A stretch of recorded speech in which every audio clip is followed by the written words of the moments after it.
When it premiered in 2016, Stranger Things was lauded for recapturing audiences' nostalgia for Amblin's coming-of-age sci-fi movies of the 80s, but J.J. Abrams' Super 8 did just that 5 years earlier.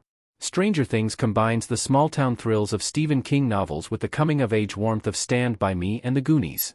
At the time the series debuted on Netflix, it felt like a breath of fresh air, bringing back the familiar feel of a bygone era of science fiction and teen drama, but Abrams already did that half a decade earlier. Although it was originally conceived as a limited series, Stranger Things proved to be so overwhelmingly popular that Netflix wanted to keep it going.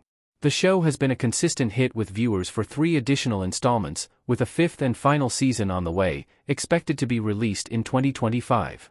After Stranger Things became one of the most successful TV shows of the 21st century, it seemed wild that no one in Hollywood thought to tap into Amblin nostalgia sooner, except someone did tap into that nostalgia a full 5 years sooner.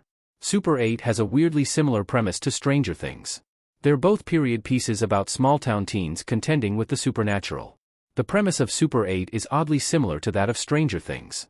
Like Stranger Things, it's a period piece, although Super 8 takes place in the late 70s where Stranger Things takes place in the 80s. And like Stranger Things, it revolves around a plucky group of kids who unwittingly contend with the supernatural in a small town.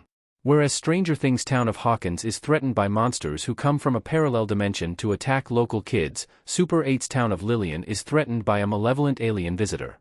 Both Super 8 and Stranger Things use a science fiction story about monsters to dig into Cold War-era paranoia and conspiracy theories.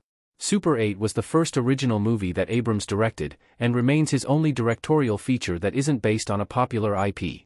But it's so wonderful that it makes a case that Abrams should leave Star Trek, Star Wars, and Mission Impossible behind and tell more original stories. There's more idiosyncrasy and personality in Super 8 than in any of Abrams' other movies, because it's his story from beginning to end. Super 8 and Stranger Things are both great, despite being similar. Super 8 and Stranger Things take similar stories in very different directions. Kids shooting a movie at a train station in Super 8. Usually, when 2 similar projects come along around the same time, there's a clear winner. Top Gun is much better than Iron Eagle, The Truman Show is much better than EDTV, Finding Nemo is much better than Shark Tale. But Super 8 and Stranger Things are both great in their own ways. Unlike a feature film confined to 2 hours, Stranger Things had the time and freedom to explore a sprawling ensemble of characters, and the Duffer Brothers created a bunch of rich, lovable, 3-dimensional characters that audiences got emotionally invested in, from Eleven to Jim Hopper. But while Super 8 didn't have 8 hours to sink its teeth into its characters, it still has plenty going for it. Super 8 has stunning visual effects, a great musical score by Michael Giacchino, and brilliant performances from the cast, particularly by Elle Fanning, Joel Courtney, and Kyle Chandler. The core narrative behind the alien invasion storyline is a group of kids trying to make their own zombie movie. This is where Abrams' love of filmmaking shines through, making Super 8 easily his most sincere and heartfelt movie.